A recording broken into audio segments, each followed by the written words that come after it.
Welcome. Good morning, good evening, good afternoon, wherever you are. Thanks for joining us today. So this is another episode of Everyday Men, Profound Conversations.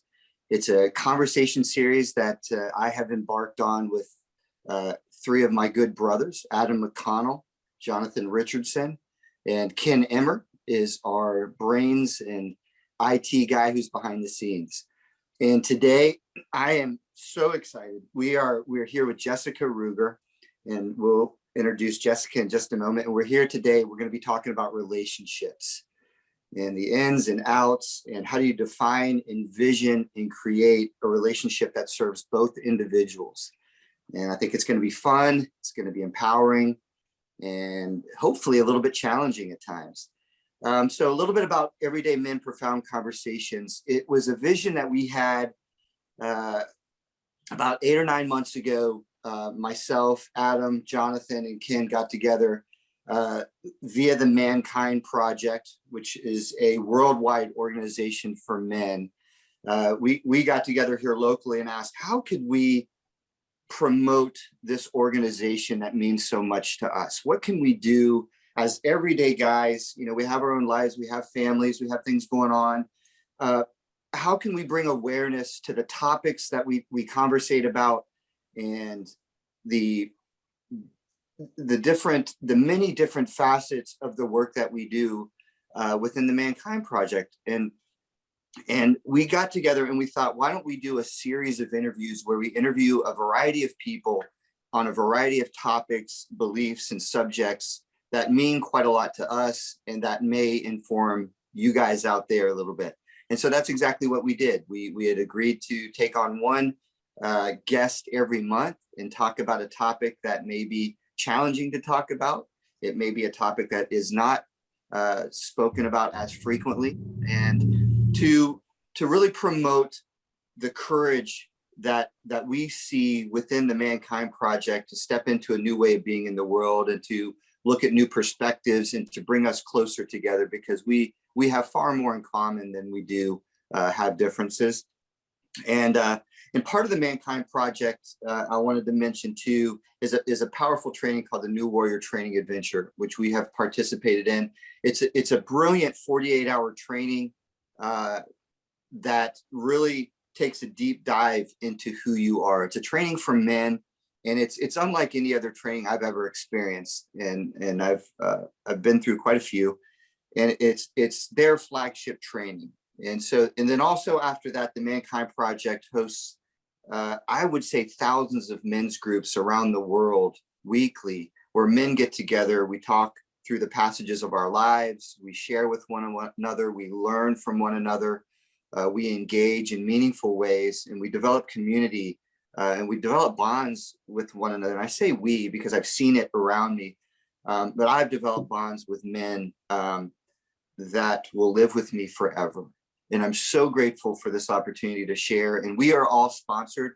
And this interview is sponsored by the Greater Carolinas Area Mankind Project chapter, which is North, South Carolina, parts of Virginia, parts of Tennessee, and this general Southeast area. And yeah, so that's a little bit about the Mankind Project. And again, I'm here with my co-host, Adam McConnell, Jonathan Richardson, and we are here with our guest today, Jessica Rueger, who also happens to be my wife. And it's a blessing and a privilege and honor to have you on here with us today. And hopefully it doesn't expose too much about me, but I don't care. I hope it does at the same time. And yeah, Jessica, so I just wanted to introduce you, and I'll allow you to do that. And if you don't mind, take a couple moments, a couple minutes to share a little bit about yourself, who you are, and why are you uniquely qualified to discuss relationships with us today? Well, thank you guys, all of you gentlemen, for having me on today. I'm really happy to be here. And I am what I call a paradigm shift coach. And my coaching label seems to evolve with me. So it's been various previous iterations of that.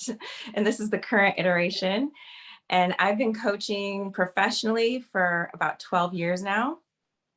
And so that in addition to just the amount of experience that I have in my own personal relationships with people, in my relationship with Brenton, and in previous romantic relationships, I really am committed to learning the lessons, to really focusing on what each relationship is designed to teach me, and to take 100% responsibility for my part, for who I'm being, for what I'm contributing, and for the experience that I'm willing to give myself and others around me. So, uniquely an expert in this field is also really being able to tune into other people's energy and be curious about what's playing out for them, recognizing patterns, recognizing where they're limiting themselves in their choices, where people have a habit of giving their power away. And I have a unique ability based on my own upbringing and how my own ability to read energy has strengthened both functionally and dysfunctionally in my life. I've been very attuned to people and how they show up and if their words match their actions. And I've spent a lot of time focusing on what I don't want, what doesn't work. And in doing that, it got me really proficient at reading energy and recognizing what's playing out for people. So that's really some of what I apply to my own self and my personal relationships and professional relationships, as well as working with my clients so that I can serve them to show them what's in the way of them having the experiences they truly want to be having in relationship. Thank you. And you've been in a few relationships as well. Yes. And that helps to qualify you, I would imagine. Absolutely. I mean, Couple relationships marriages. was all, my whole focus was being in relationship. I always had a boyfriend. I didn't take much time. Sometimes they were overlapping. And I was always, looking for, my whole thing was, who's the taller one, the cuter one, the funner one. I was always focused outside of me. So if there was somebody that could run faster, jump taller, and make me laugh harder, then I was going to go hang out with that one. So I was very outwardly focused, and I've been married and divorced twice, and I'm on my third marriage. And what's really served me is to no longer make that mean anything about me, and to no longer judge myself or define myself because of being married and divorced, and to let go of those stigmas and those societal judgments and definitions that I was taking on from my outer world. Mm-hmm. Beautiful. Well, I wanted to start with a specific question for you, Jessica, to help lay some of the groundwork in kind of in the defining of relationship, if you will.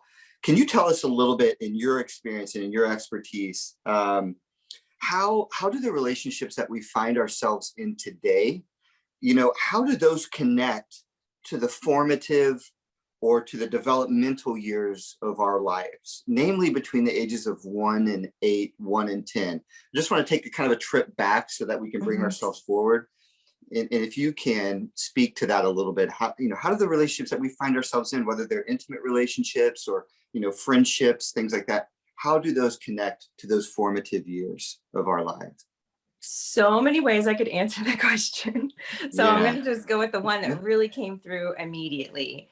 Okay. And I remember hearing this from one of my teachers once, that, we become the parent we most admire in our upbringing, and then we marry the parent that we had a difficult time with. And just in that, I'm sure we can all unpack a lot from that comment, right? Because, growing up, I was always seeking peace.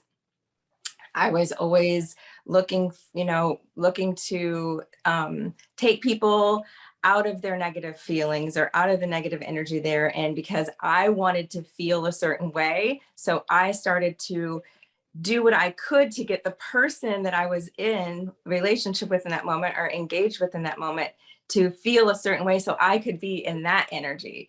So that is what I started to do in my relationships, right? I was like going to make them happy. I was going to do everything that I could and do it right. I was going to be a good girl. I was going to be low maintenance. I was going to be fun and sexy and everything they wanted. So in a process of doing that over and over and over, repeated throughout my life, I started to, at some point, like around 30, realize that I had completely abandoned myself and my own needs and made myself so focused on what my partner wanted from me, what my partner needed from me, and what I was, what he wanted, what he expected of me, who he expected me to be in order to be in a relationship. And it just was no longer working. So after 2 divorces and some, I don't want to say unsuccessful relationships, but relationships that didn't, end in death, I started to realize I was the common denominator in that. And it started to take me back to the relationship, the ways that I was seeing and defining and seeking attention in relationships based on how I was brought up and what I was exposed to as a child. Right. Okay. Yeah, that makes a lot of sense, because I hear a lot about the formation of our ego, and I'm not going to say the ego is all bad. It certainly isn't. It's the part of myself that brings food to my mouth and knows that I need to take care of me. But I hear about the formation of that so much between the ages of 1 and 10, and how that then dictates going through our lives and choosing who we couple with and choosing who we develop intimate relationships with based on a perception of safety, based on a perception of, this is how I can kind of be safe in my life. So thank you for sharing that. And that's kind of a piece that I wanted to, bring to the table, that there is oftentimes much more playing out than meets the eye in any given relationship, and how it can benefit us to kind of dive into that and to see what's really going on beneath the surface in any given relationship. So thank you for sharing that. So I'll turn to my co-host here and let you guys take the floor if you got any specific questions for Jessica. I'll go if that's okay. Jessica, thanks for showing up.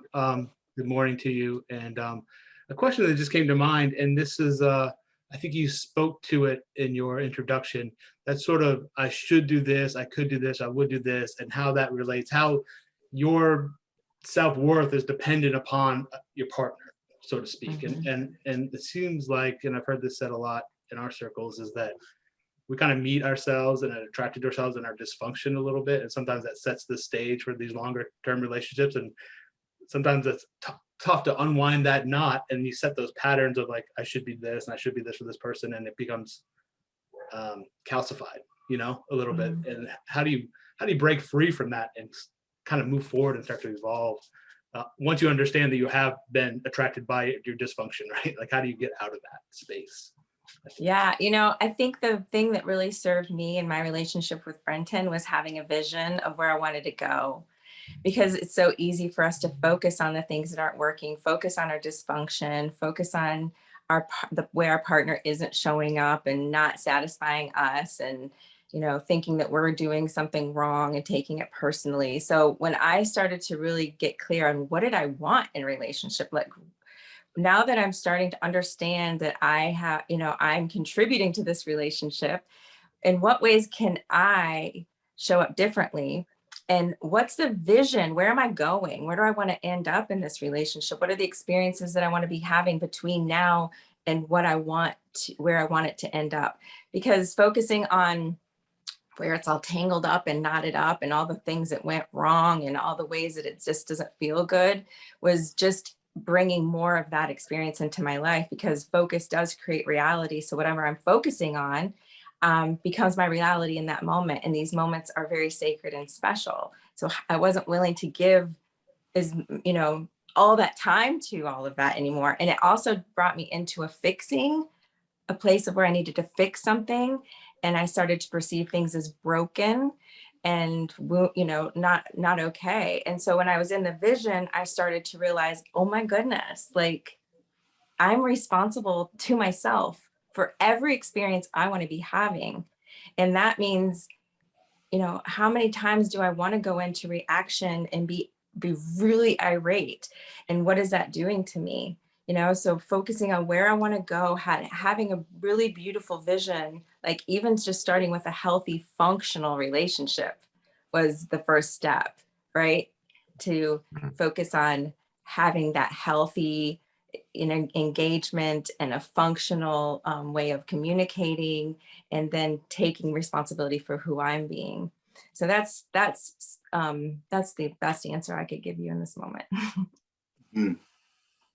Thanks. So what you're saying Yeah. is really taking responsibility for your part in the relationship and really focusing on that aspect of it and getting clear with what you want within the relationship.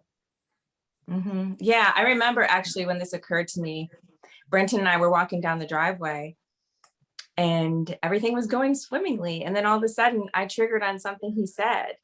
And I noticed my whole body going into reaction, and I wanted to argue with him. And I was just like, it was almost like everything started to go in slow motion. And I suddenly was like, whoa, I'm responsible to me for the experience I want to be having. And what is that? And then it just started to build from there. Started to get really curious what's going to be required of me to have that experience. Yeah, because I used to come from the belief that if others in this relationship too as well would behave in a certain way, then I'll be okay. Then I could actually do and create the relationship I want. And I realized just the folly in that, and it's just not realistic, that I have to take responsibility for me and get clear on why I'm in this relationship. Why am I actually in it? Because I really didn't know why the 10 previous relationships because they were pretty and it was fun. I didn't really have a clear understanding of why I was in it. And I realized that for me was a necessary step to get clear. And that just speaks to that vision you're talking about, to have a clear vision of why am I in this? What do I want to create? Or why am I in relationship in general? Mm-hmm. Yeah, most of us go into relationship because that's what everybody was doing.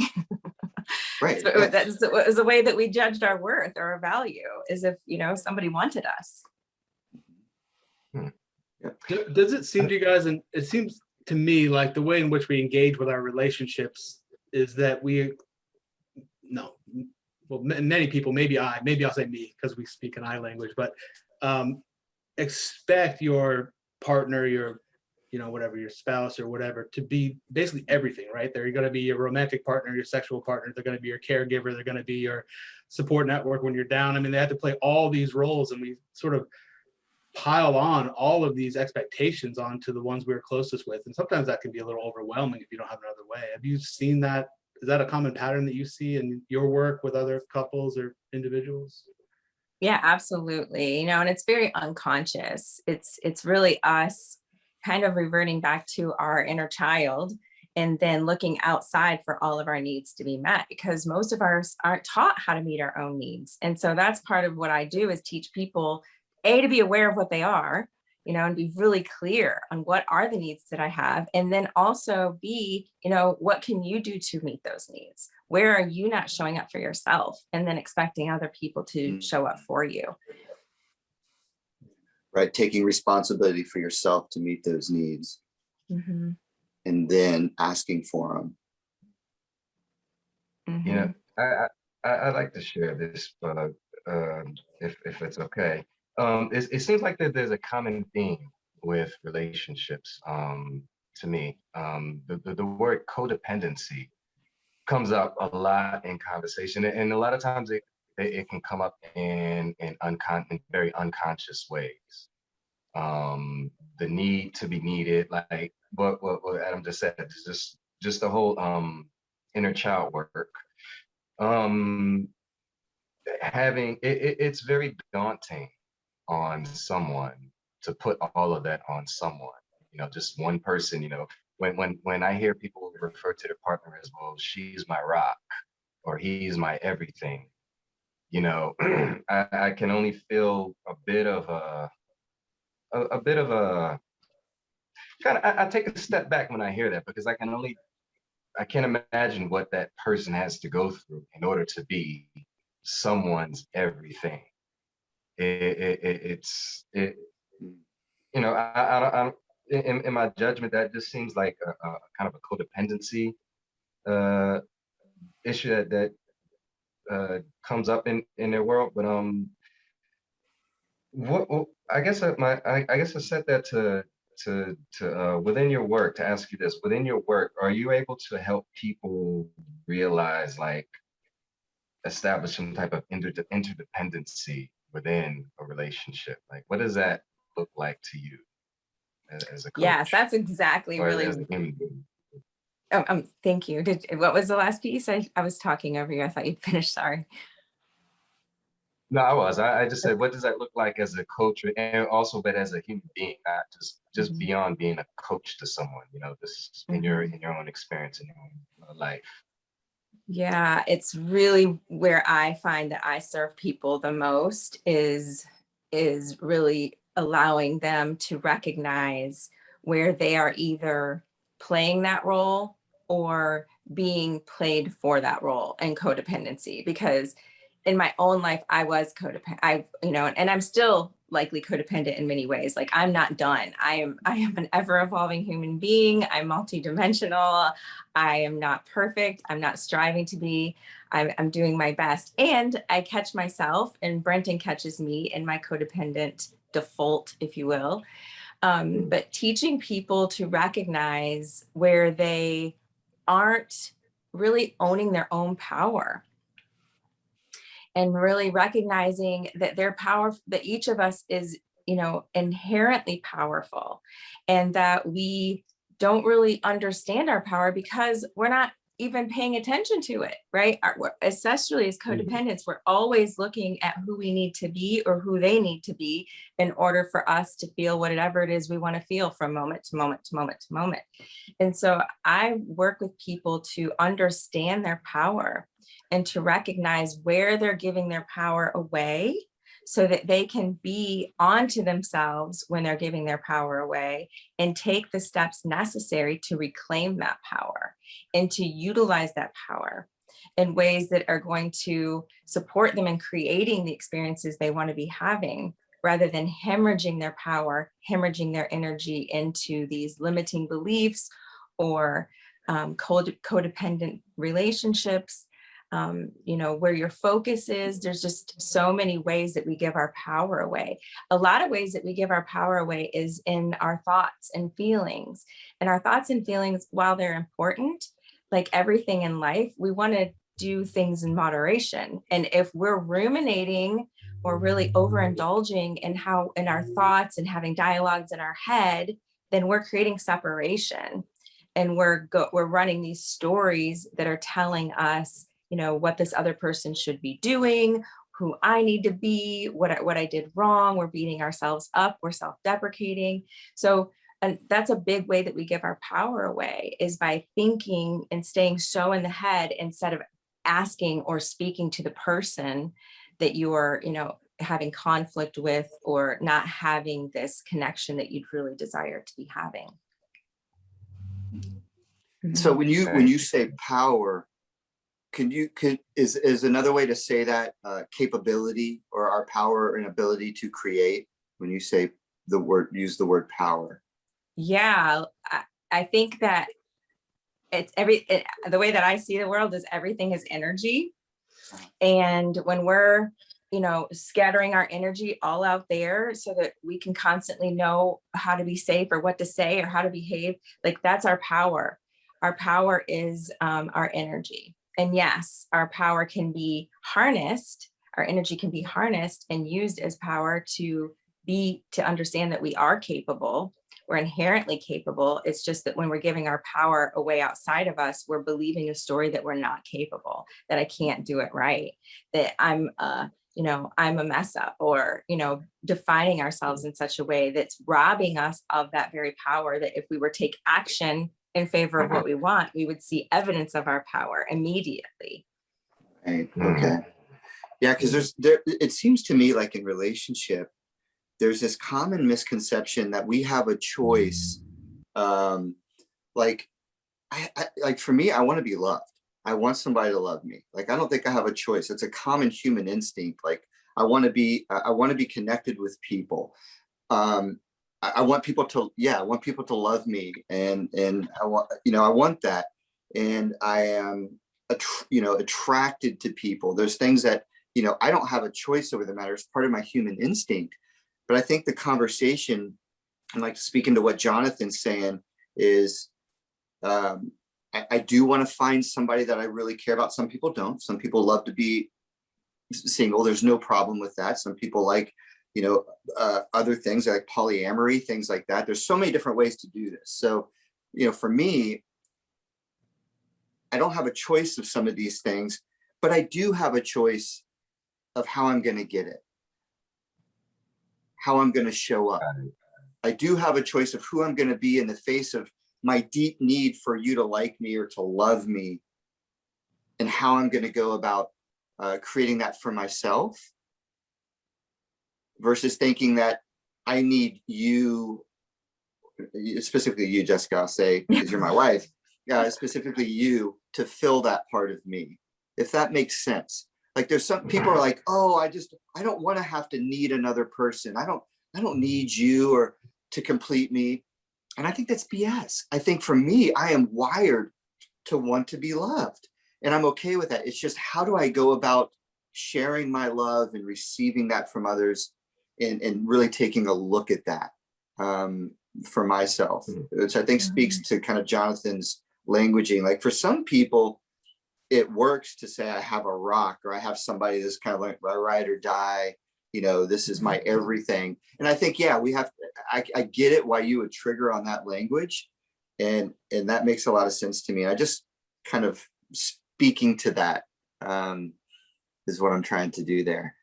Yeah, well, if I were working with you, Brenton, I would really ask you and really follow the thread all the way to the end. Like, why do you need to be loved? Why do you need to be loved? And because each one of us has our own unique, need for fulfillment of love. We can generalize and say everybody needs to experience love. We are all connected. Like in reality, we are all connected. It's this illusion that we buy into that we're separate. And so we think that, we get these ideas based on that. And I really firmly believe that when you're meeting your own need for love from yourself and showing up for yourself in a way, and really choosing to live the life that you want to be living, and honoring each moment in a way that's true for you, that need for love is being met. And then the desire to share that with someone becomes the focus. And when that becomes the focus, then you're sharing your wholeness, and likely, ideally, attracting somebody else who's experiencing their wholeness. And then you can be completing maybe the divine relationship model that is, sharing in life with people.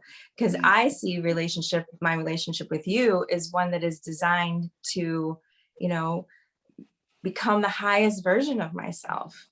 And in doing that, I'm looking at ways that I'm not in alignment with that highest version of myself. And again, this isn't about perfection. This is about the experience I want to be having. Yeah. And I have way more better experiences when I'm in alignment with that higher version of myself that's really wanting to connect and be in the state of being that is love.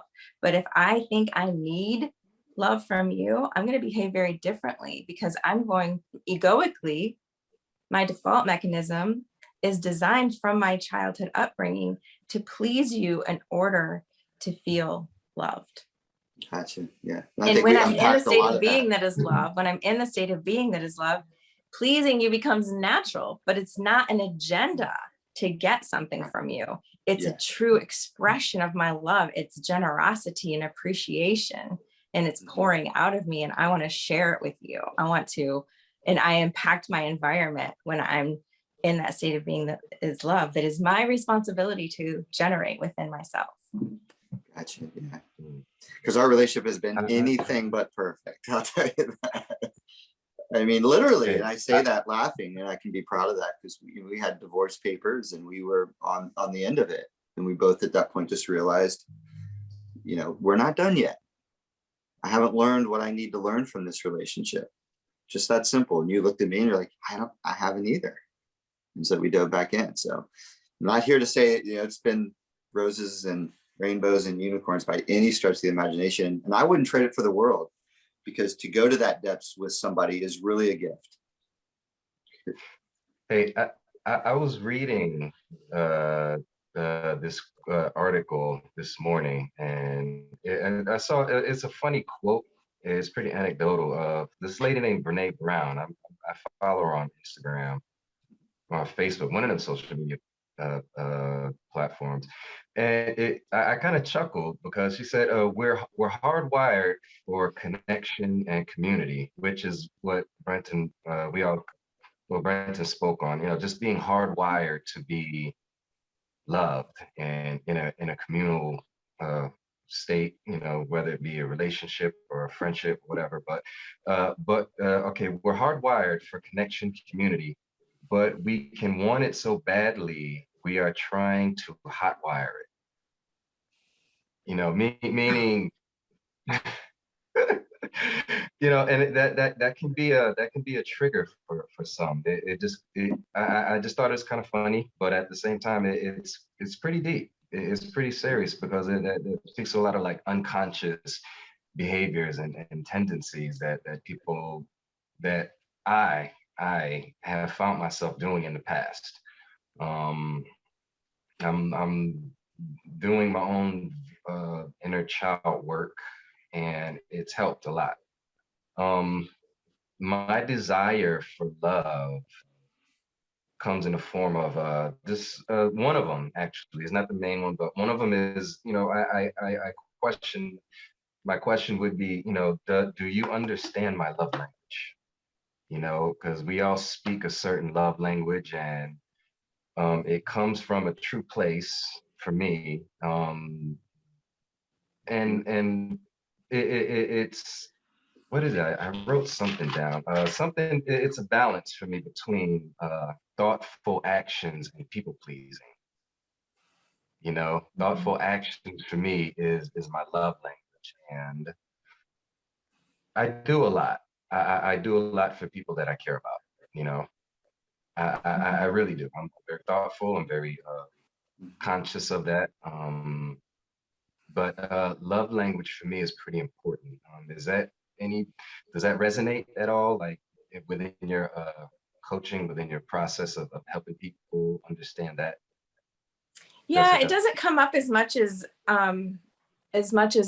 you might think, but it's really more focused on what is the intention. I want to know what my client's intention is for wanting to give, and if they're giving because they're feeling, full and generous and truly want to do that in order to serve somebody, or if they're doing it in order to get something from somebody. So, but I do believe that we all have our unique ways that we experience love, and in Brenton and I's relationship, I'm aware that he really loves acts of service, and he loves to receive gifts. And I know there's a book called The 5 Love Languages, and that might be something that you're familiar with, Jonathan. But when I'm working with a client, I really want to know, if that, what you're receiving, in what way does it give you an experience of love when you're giving generously and when you're being thoughtful and doing a lot for others? What is that creating within you? And are you left feeling full, or is there an unconscious need for someone to pay that back or to receive appreciation for it? And so that really is where I go with my clients, so that they can see, when they're giving, that they're giving without an attachment, that they're really truly giving because of the love it generates in their own heart and their own body to be of service to another. Does that answer your question? It does. It does. It's really an honor to be a generous person. For me, that speaks a lot to me. Giving, it's an honor to be able to give and not expect anything in return, if that makes sense. It does. That's generosity of spirit. Generosity of the egoic agenda is a whole different concept. Because if we're giving because we need to, like, and I can speak to this because that was part of my MO. I would give and give and give and give and give. And then I'd be like, whoo, now people got some debts to pay. I am on top. I have done the work. I'm exhausted now. I've given to the end of the earth. And now I feel like I have credit and I can sit back and relax and people can give back to me now. Like, that was definitely a way I behaved in previous relationships. So I know the difference. It feels very different. And I think that, that's that subtlety of energy. That's our power. We give our power away. We give our energy away, or we generate our power. We generate our energy. And that's what I really love to work with people, is to have a clear understanding of where they're giving their energy away and expecting someone else to pay that back, or where they're generating it with themselves and just being so full and abundant that they would almost feel like they would split open if they didn't give in that generosity. It's like the question of are you truly being of service to others, or am I truly being of service to others, or am I doing this to prove something? Yeah. Because I can't do both at the same time. So being really aware of that, am I wanting to just be of service to somebody? And and looking at the idea of conflict in relationship, and so many relationships do experience conflict or challenges, and that's, I think, by design, what they're designed to do in relationships. And within that conflict, a lot of times people really focus on the conflict, and versus perhaps focusing on who they're being in the face of that conflict, if that makes sense. Could you speak to that a little bit and help us unpack that, kind of your belief around that? Yeah, it's really important. What the focus is in a relationship. Yes, great question, Brenton. When you're experiencing conflict, that conflict is in your own being, right? When you're in conflict, it's very easy for us to see, because of the way we've been conditioned and programmed and taught about this reality that we're residing in, that, that person is responsible for my conflict. I am blaming them because they did XYZ, or they didn't do XYZ. So therefore I'm going to put, if I'm in this mindset, I'm going to put all of my focus on that person. I'm going to go have a dialogue in my head about, when he keeps doing this, he knows I don't like it and he doesn't care about me. He's so inconsiderate, all the things, so where's my focus? It's blaming my partner. It's using my partner as an excuse to not look at my own conflict that's happening in my body and what I can do to recognize what's going on in here. What are my thoughts that I'm having? What are the feelings those thoughts are producing? And what are the behaviors I want to be having as a result of those feelings? And then what am I likely to do? When I behave this way, what's going to happen? What am I going to create? Because we're always creating. So if I'm creating unconsciously by focusing on what my partner's doing, blaming him, and using that behavior that he exhibited or didn't do, that action he took or didn't take, I'm using that as an excuse to not free myself from whatever bondage I'm experiencing within my own being. And so this is what's really beautiful about relationship, is that in conflict, it's an opportunity. It's always an opportunity to see what I'm making something mean, what my neural pathway is designed to take, where it's designed to take me, like where I go when that happens, what comes up for me when that happens. That's what I look at. That's what I teach people to look at, because that's what's given me the most freedom, is to really take a beat when I'm in reaction, take a breath, bring my attention to myself, because I'm screaming for attention. I'm screaming for attention in those moments. And if I'm looking out there for attention, I'm going to be unconscious about it. I'm going to manipulate. I'm going to railroad. I'm going to force. I'm going to hotwire my way to get what I want, so that I can get that soothing, or that, that to hit a dopamine or whatever it is. But if I take a beat and I tune in and be like, okay, what is going on in here? And then I can start to basically follow the narrative that I'm having and realize, oh, I define him in a certain way when he does that. Is that even true? Is that an accurate assessment of my partner? And what is that? Why am I so upset about that? What is going on for me? And then remembering that I'm responsible to myself for the experience I want to be having. So I don't bypass all that. I really get curious about it and give myself a little space to feel into what's happening. Because if I can resolve the conflict, which I can, if I'm patient enough and generous enough with myself and attentive enough to myself and focused enough on myself, I can resolve that conflict within myself. And then I can go back to my partner and have an honest communication about what happened for me without needing him to do anything. I can have a request and say, this is something I'm working on. Can you support me in this? But I am so designed now. I've rewired myself to a place now where I don't want to have to ask Brenton to become somebody he's not, so that I don't have to go into reaction. Because when in truth, there's a reason that we're doing this to each other.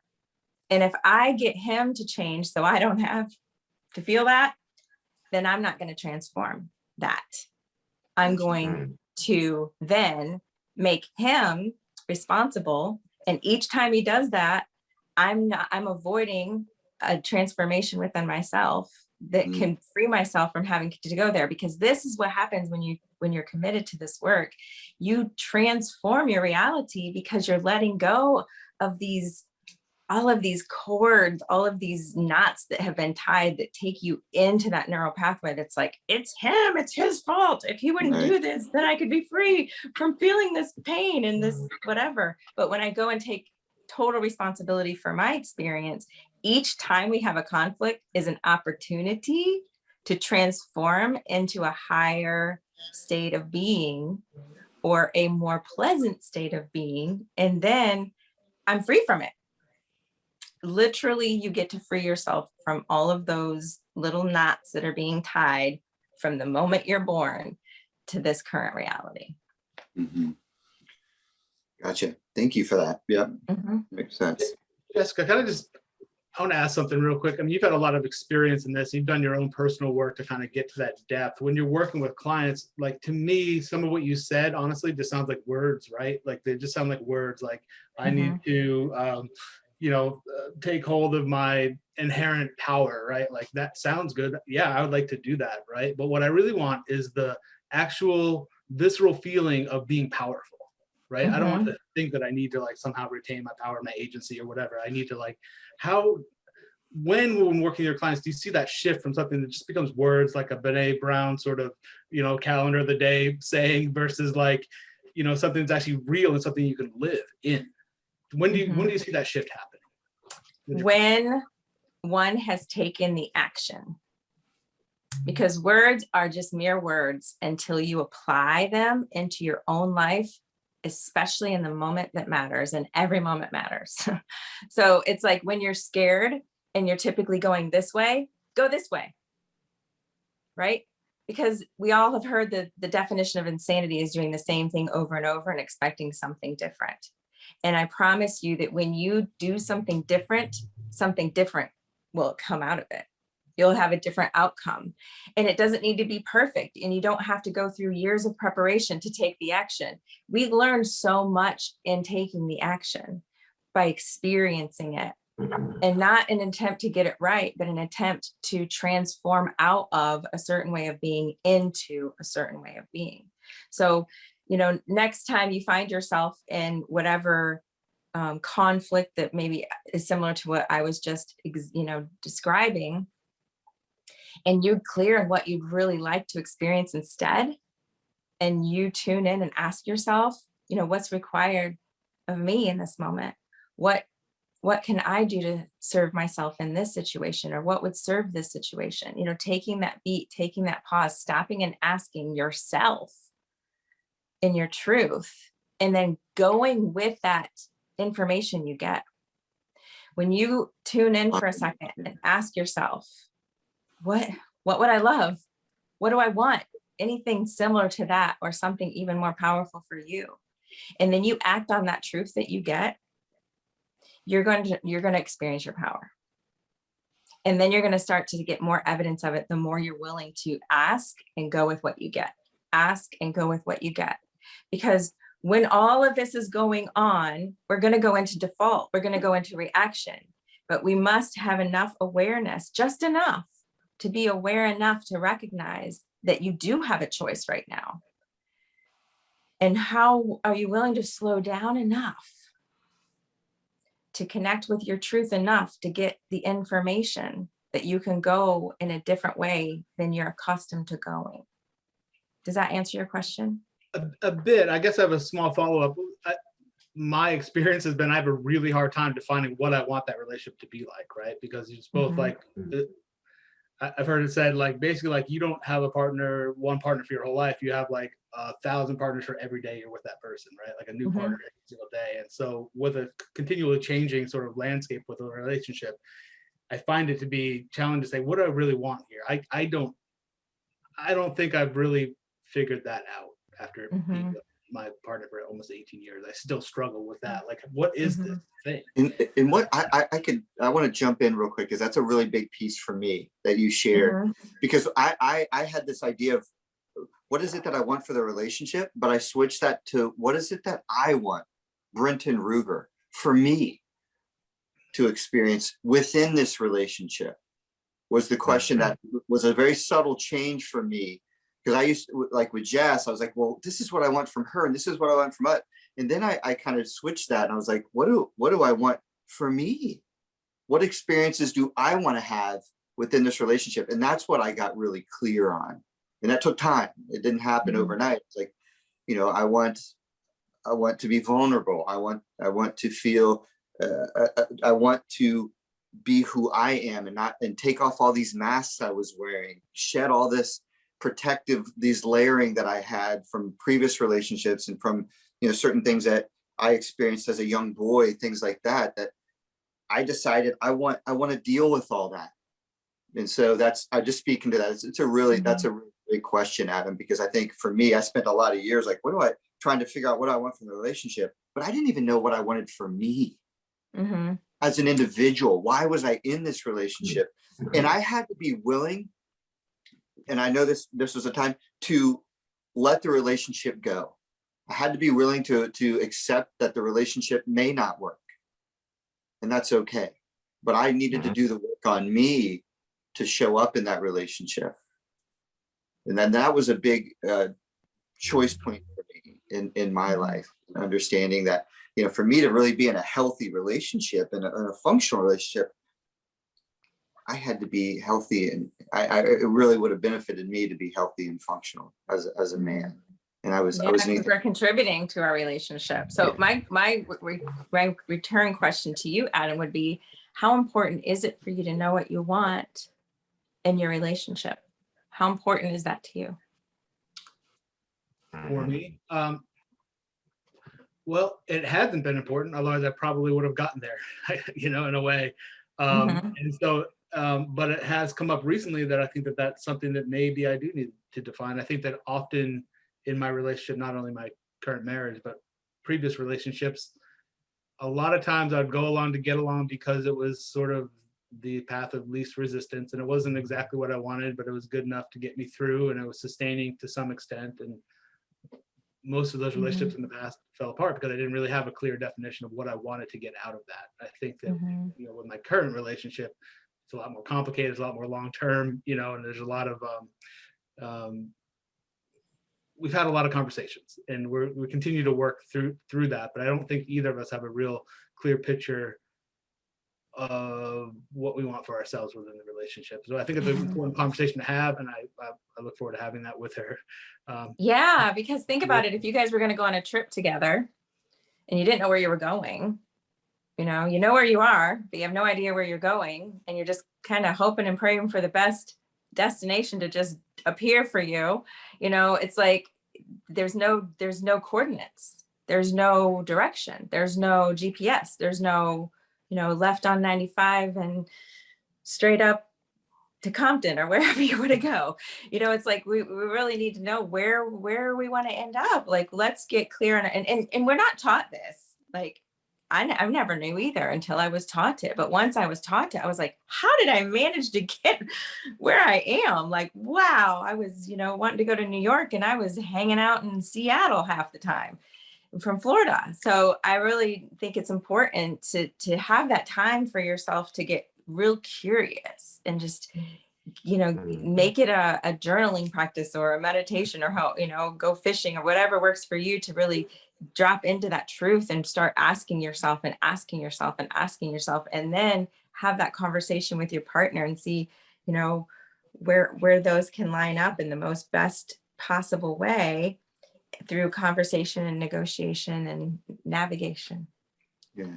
And it might not be a quantifiable, measurable place, right, where you're going. You know what I mean? It's not like, well, we want to create this much wealth, or we want to have a house that looks like this. It's more of a feeling place, is from what I'm understanding, just to say. Is that accurate? It's less of a measurable, but it's like a kind of a North Star that's guiding the relationship. Yeah. If you have a bow and arrow and you're pulling that arrow back, you want to know where your bullseye is. And that's really dependent on like the state of being you want to be having, the visceral, sensational experience you want to be having, and some idea of what experiences would give you that. Yeah. It's like for Jess and I, it can start anywhere, but it really needs to be something you can connect with in your body. Yeah. Like for Jess and I, just for example, it's like we want a fun, sexy, and evolving marriage. That was our North Star. And in each moment that we're interacting with each other, is the way I'm showing up, Brent, bringing me closer to that, or is it taking me away from that? Mm-hmm. Yes. And that was I was like, oh my God, fun, sexy. So fun, we do things, like sexy is like, we want sex and intimacy and, that sort of thing. And then, evolving, because Jess and I just want to say this, in this, I feel it needs to be said, we come from a history of like marriage is the end all be all. There was this mentality that once you get married, you got to hold on to that marriage. We don't subscribe to the till death do you part. We are till we stop supporting each other and being the highest version of who we can be. Once that stops, then we're going to evaluate the relationship, and possibly it needs to change forms. And that was a big piece for me to surrender and to realize that this relationship doesn't necessarily have to be lifelong, but if I want it, I need to put into it and give it. Mm-hmm. That was a big shifting point for me too. And that was hard for me to swallow. I was like, no, I got to make this marriage work. And it's like, no. That's not the point of this relationship. And that's what works for us, but it doesn't necessarily have to work for everybody. I just want to, because relationship is what you guys agree for it to be. There is no model for relationship. We have a model of our parents' relationship. That's it. And other people, but the one that we grew up with is the one that we default to model to. So each, that's the beauty, is we have free will to choose, right? We have the free will to choose the experience we want to be having. And Brenton and I get to make up the rules for our relationship. And it doesn't matter what anybody else thinks, because it doesn't matter, because we decided it doesn't matter. We decide the marriage we want to have, and we build that. We craft it. We create it. We discuss it. And Brent's right. As soon as I gave up my need to be in the relationship, I felt free to choose it every day. And it's not like I choose it every day. I don't have one foot out. I'm not constantly looking to see where he's going to mess up.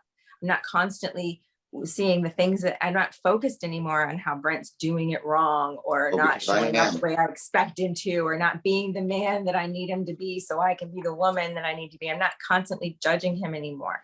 I'm like, I'm more curious about this guy, because as you said, Adam, there's 1,000 faces.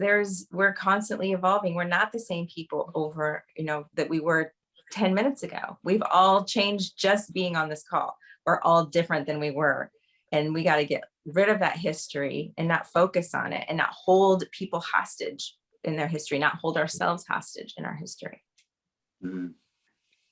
I kind of like what you said, Adam, about there being 1,000 different, I don't know, 1,000 different faces, 1,000 different people for that Yeah. one person. Yeah, it's like you don't have one marriage that lasts your whole life, right? You have like a marriage for every day is a new marriage essentially, because everyone's different.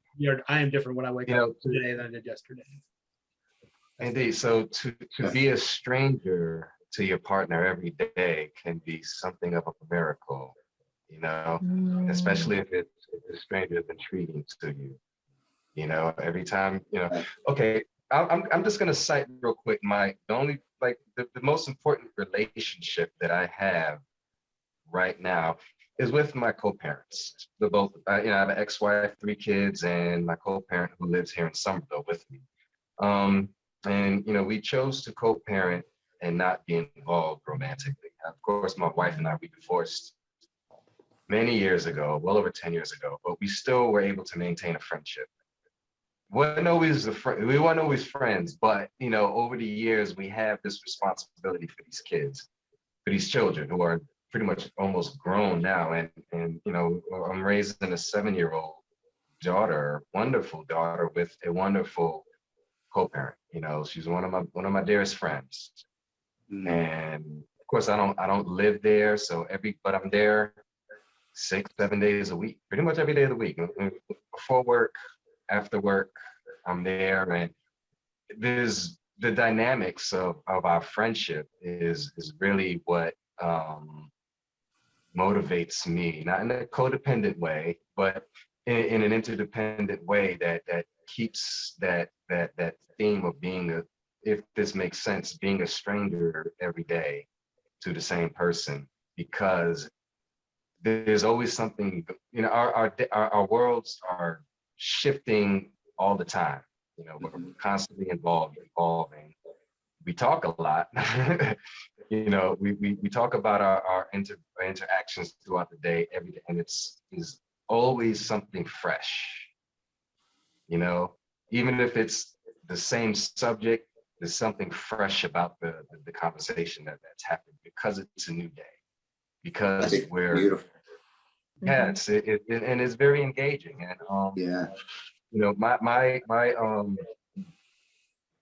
the thing about having relationships or situations outside of that, it's a bit of a challenge for me right now, because I haven't met anyone who would be fully comfortable with that type of closeness. And it's neither one of our faults. It's just, dealing with someone else's insecurities. It's something that I don't want to go into. I don't want to dive into that. Yeah. But that's another subject there. But my co-parenting experience as an adult, as a parent, has been wonderful. And it takes humility on my part to stay in these situations, because I have these desires and things that just aren't real. That's just not as important as maintaining the connection. If that makes sense. It's beautiful. It's beautiful awareness. Yeah, I think that if we can accept that we don't know what we don't know, and it's an opportunity each day to learn something new. And if I tell myself each day I can learn something new about Jess, and I can also learn something new about myself every day, and I'm open to doing that, and I'm not closed off to think that I've got this all figured out. To me, that's the beauty of relationship. That's one of the reasons I so wanted to dive into this conversation today, which we're running close to our hour mark. So I would like to, get to a point where if you guys have any other questions or comments that you are deeply led to ask or discuss, I'd like to give that some time. I have Go ahead, Jeff. Now, I was gonna close out. This is such an open-ended discussion, and it can go on for days and hours and things like that. And It I was will. noticing the time that's why I chose to just speak on that. So my last commentary, or that was me closing out with that. I just wanted to end this, or my portion of it, just citing where I am, and just how encouraged I am with having this conversation. Jitters have gone bye-bye for the most part, and I feel really good. And I thank you, Jessica, for coming on and talking with us. And I honor you, Brenton, for having the courage to be exposed this way, and you also, Adam. We've all spoken pretty candidly prior to all of this about our own fears and anxieties about exposure, especially with this topic. So I'm honored to be a part of it. Truly am. Thank you. I mean, this means a lot to me. Thank you, Jonathan. Thank you.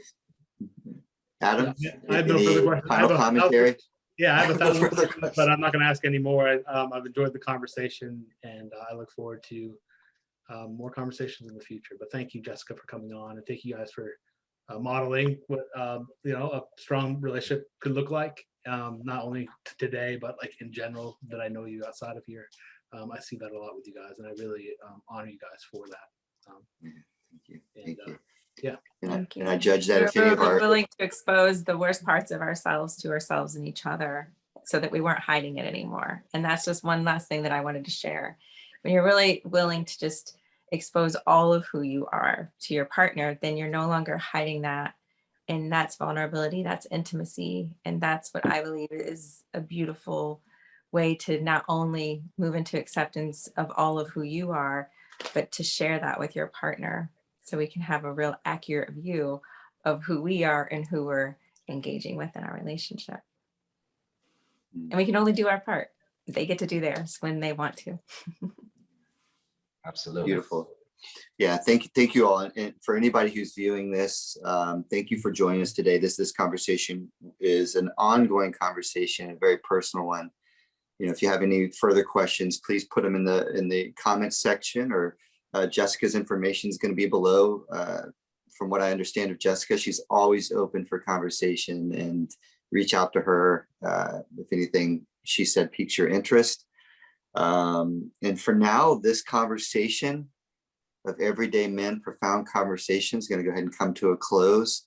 And again, if you have any more questions about the Mankind Project, but we do have men's groups here in Charleston, South Carolina, and they are in nearly every major city across this beautiful country we live in. Please reach out, and don't hesitate to connect yourself with other like-minded men who are just wanting to evolve and to do things a little bit differently than we've done the day before, because that's our choice, right? We have that opportunity, and what a gift. So on behalf of my co-hosts and myself, Brenton Rueger, thank you for joining us for Everyday Men, Profound Conversations. Hope you benefited in some way, and have a beautiful rest of your day or afternoon. Hope to see you soon. Thank you. Thanks for having me, guys.